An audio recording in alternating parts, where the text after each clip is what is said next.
If there's one thing that has kept me stuck in the same place for many years, it's indecision. Not having the ability to make a choice. And it's not because I have a lack of options. The problem is that there are too many different things that I think I would enjoy to do that instead of picking one and trying it for a while, I end up just freezing and not doing anything. I always find myself struggling to pick between certain things because if I choose this one thing, I feel like I'm giving up that other thing even though I might have interest in it. And there's one game that I was playing recently that really demonstrated the effects of not making a decision. And believe it or not, that game is Farming Simulator. So I was driving a semi down the road at like 40 miles an hour probably, and I had to make a left turn. And instead of slowing down to a reasonable speed, I kept it around 40, like you do in Farming Sim. And as I was turning, there was a pole straight in front of me. All I had to do was go right or left, and I would have missed that pole. But in the moment, I froze. I couldn't decide to go left or right.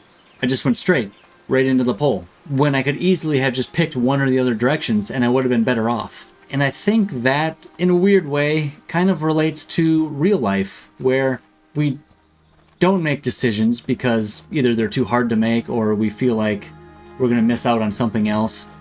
So we just sit in the same place, never actually progressing towards anything.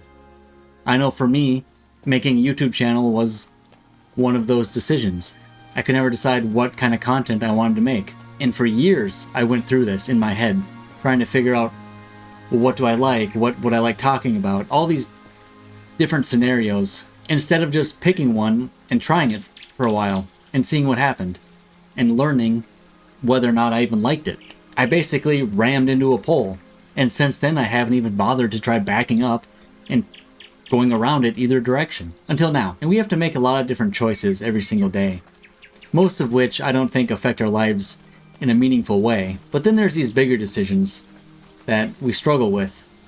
And we, instead of just picking something, we overthink it and try to analyze it and try to figure out everything we can about that decision before we actually make it, which gets us nowhere. At least for me, that's what happens. But what I've learned is that no matter what decision you make, even if it's the wrong one, you're going to be better off than if you just didn't make any decision.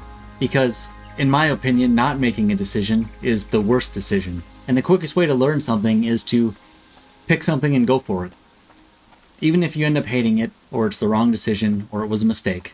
You learned, and then you can move on and make a better decision next time. So I guess if you're like me and you struggle to make decisions, no matter what it is, and you end up just staying in place because you're afraid to make the decision, or you just don't know which one you want to choose. You just got to pick one and go with it, and figure out later if it was the correct one. So thank you so much for watching, and I hope to see you again.